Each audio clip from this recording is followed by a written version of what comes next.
책망받아 마땅한 미지근한 신앙이라는 제하에서 오늘 말씀을 함께 상고하도록 하겠습니다.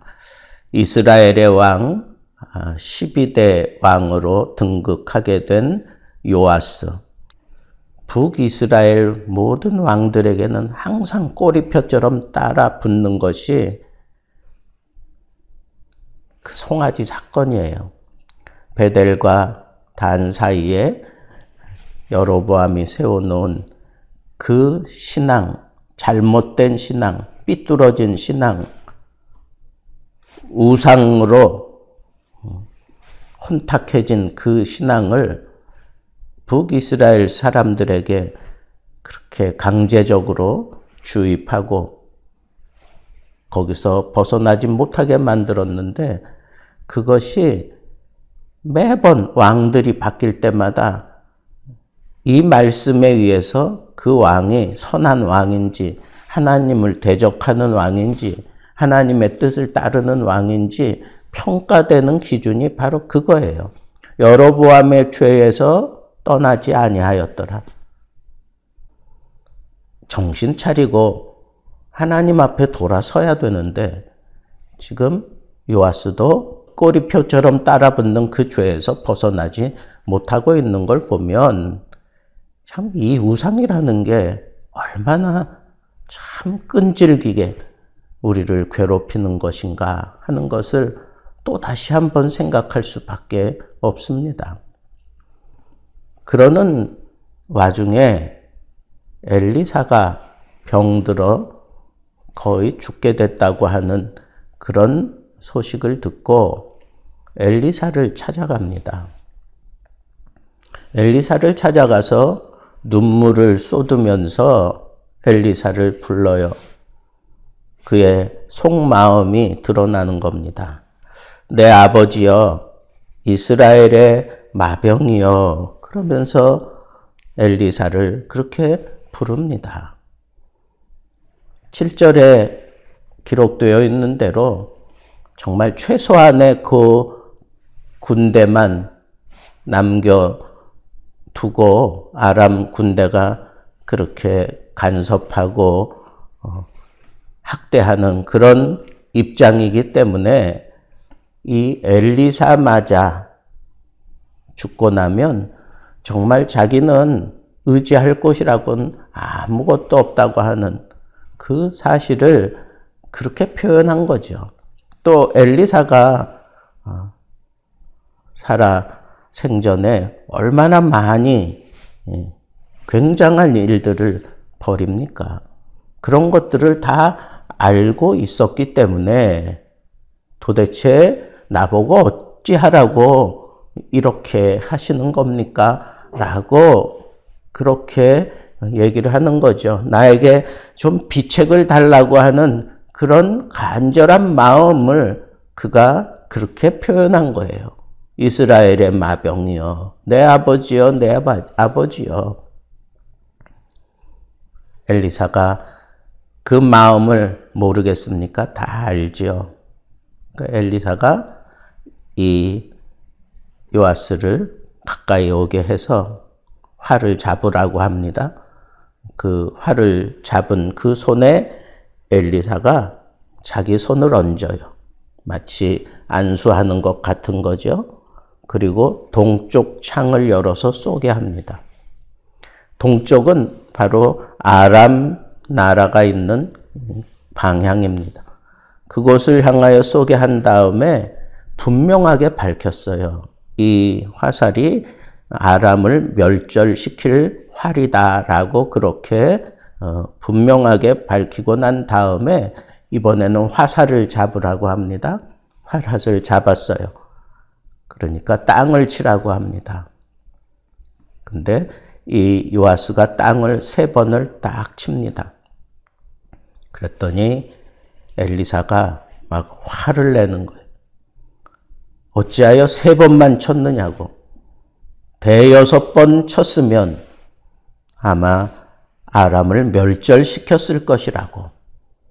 그러면서 안타까워하면서 아람을 3번을 치게 될 것이다 라고 그렇게 예언을 하고 엘리사는 죽습니다. 그리고 난 이후에 진짜 그 엘리사가 예언한 대로 아람의 왕이 죽고 또 그 아들 베나닷이 왕이 되고 난 이후에 그 좀 약해진 그 베나닷에게 공격해 들어가서 빼앗겼던 땅, 자기 아버지가 빼앗겼던 그 땅을 다시 찾아오게 됩니다. 이런 일련의 과정들을 쭉 보면서 저는 이 요아스가 좀 믿음이 좀 부족하면 좀 열정이라도 있었으면 참 좋지 않았을까. 그 속에 있는 그 분통이라도 막 그냥 마음껏 쏟아낼 수 있는 그런 열정이라도 있었으면 좋지 않았을까. 그러면 화살을 가지고 땅을 칠 때 6번이 아니라 10번이라도 자기의 그 원통함을 막 내려칠 수 있지 않았을까 하는 그런 생각을 해보았습니다.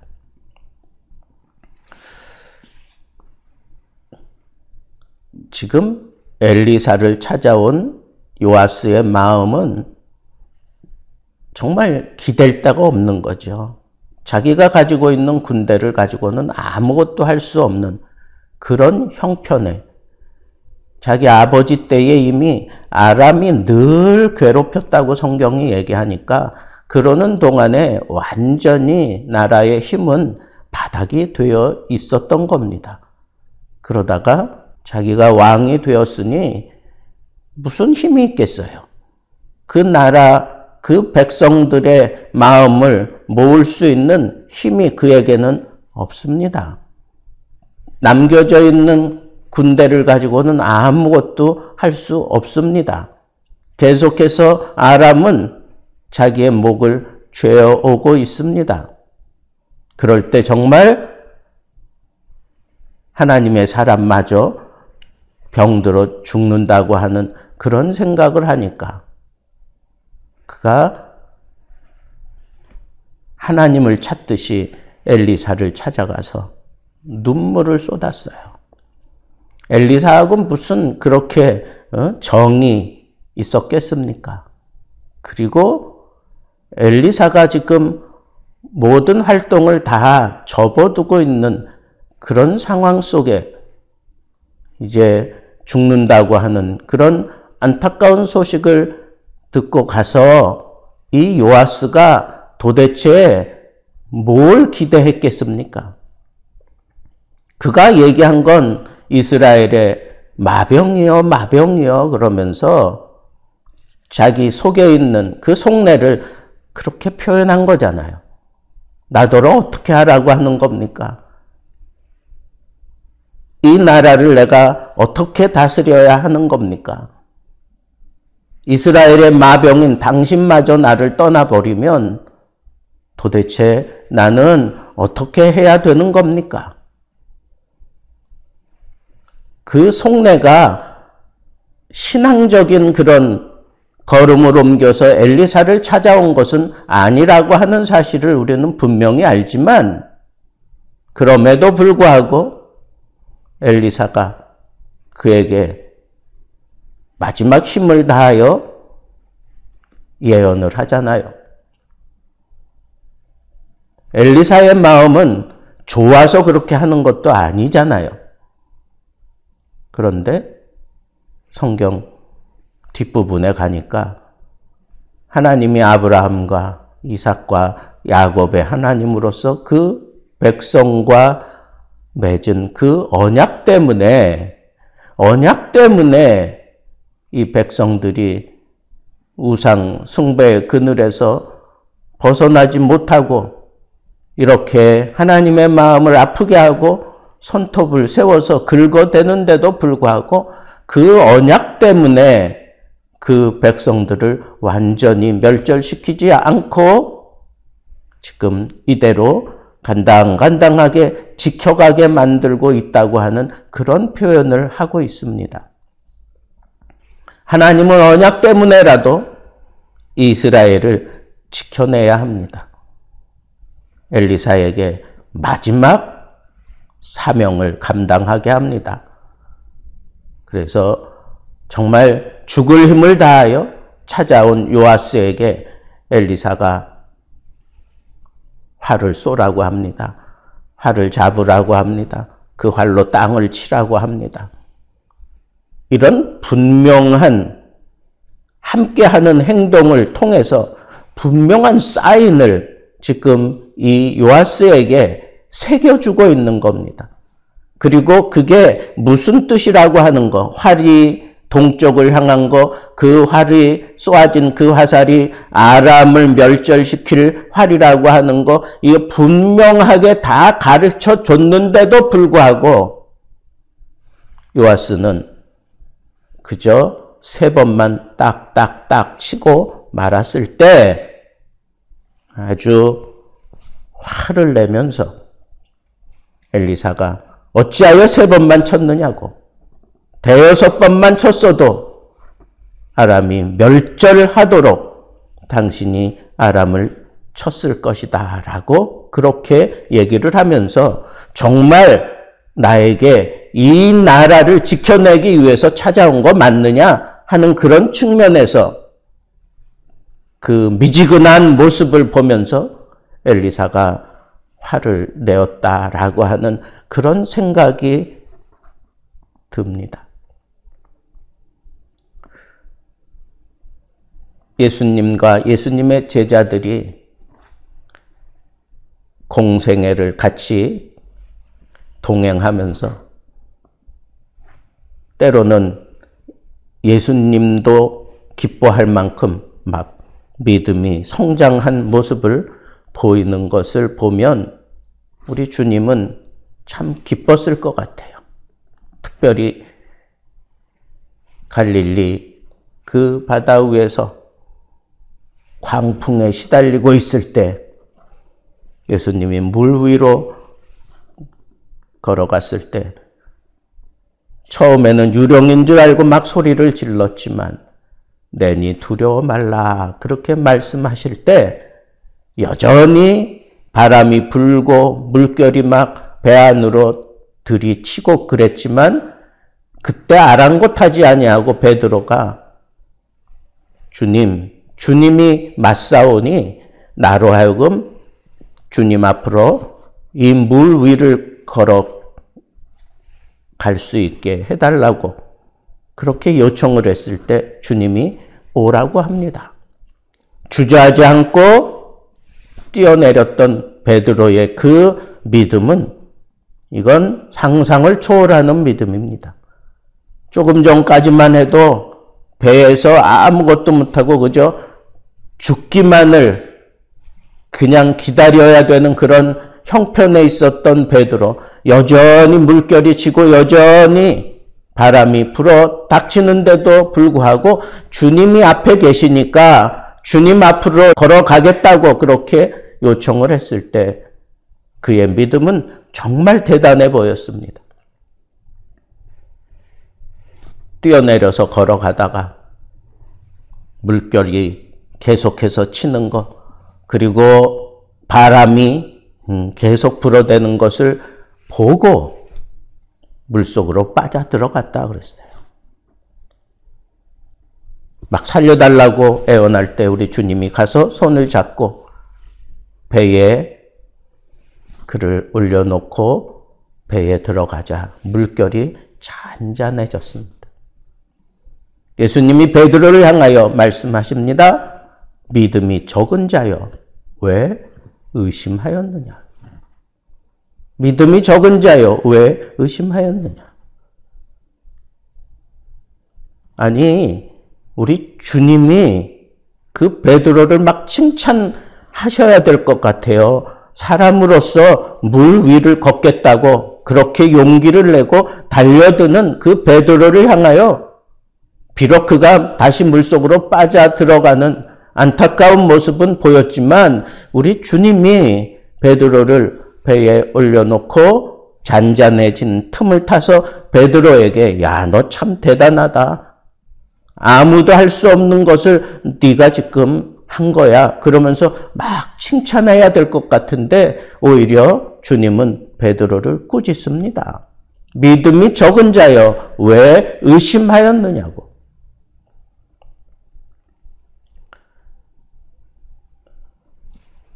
여러분, 그래도 베드로는 용기가 있었어요. 자기를 집어삼킬 것 같은 그 파도를 향하여, 그 바람을 향하여 정면 도전을 하며 뛰어내려서 걸어갔잖아요. 사람으로서 할 수 없는 일을 그는 주님을 앞에 두고 할 수 있었어요. 그가 몇 걸음 걸어갔는지는 모르지만 그는 분명히 물 위를 걸었어요. 그런데도 불구하고 우리 주님이 기대하시는 것은 큰 믿음이었어요. 끝까지 주님 앞에 걸어올 수 있었던 믿음이었어요.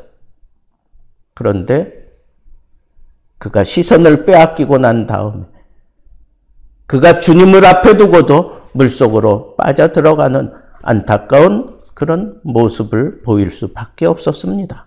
그 원인을 우리 주님은 분명하게 얘기하십니다. 왜 의심하였느냐? 믿음이 적은 자여. 이 요아스가 바로 그런 상황입니다. 엘리사를 찾아온 자기의 그 안타까운 심정을 호소하기 위해서라도 지금 엘리사를 찾아온 그것은 그의 마음이 어떻든지 간에 그건 참 칭찬받아 마땅한 일입니다. 그래서 하나님께서는 엘리사를 통하여 마지막 사명을 감당하게 하십니다. 그리고 아람을 물리칠 수 있는 그런 방법을 제시하는데 그 방법에 온전히 요아스가 그걸 받아들이지 못하고 있는 반쪽 신앙을 보이고 있어요. 반쪽 신앙. 여러분, 믿음은 반쪽은 필요 없어요. 믿음은 100% 믿어야 되는 거예요. 100%. 물 위를 걸었다고 하는 그런 흔적을 남기기 위해서 믿음을 쓰라는 게 아니에요. 우리 주님께 요구한 그것 그대로 주님께 가서 주님 손을 잡고 배로 올라올 것을 기대했던 그 주님의 마음, 그것을 채워주기 위해서는 100% 믿음을 우리는 써야 합니다.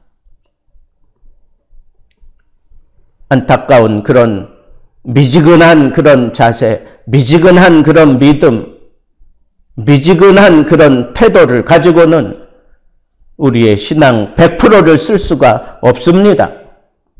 우리의 믿음이 확고하다면 우리 앞에 어떤 일들이 벌어지든지 간에 내 마음을 동하게 하는 것이 엘리사의 죽음 앞에 자기를 몰아갔으면 거기서 하나님 앞에 자기의 믿음 100%를 다 써야 되는데 여전히 의심하는 눈초리로 여전히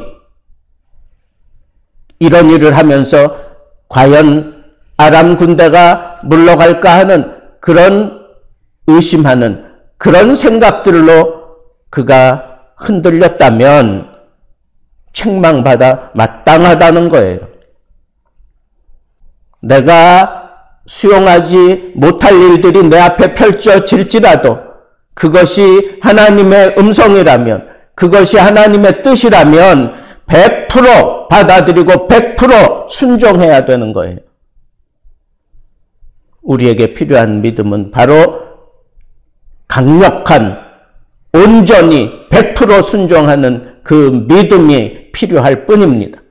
그 이후의 삶, 그 이후의 모든 일들은 하나님이 해결하실 겁니다.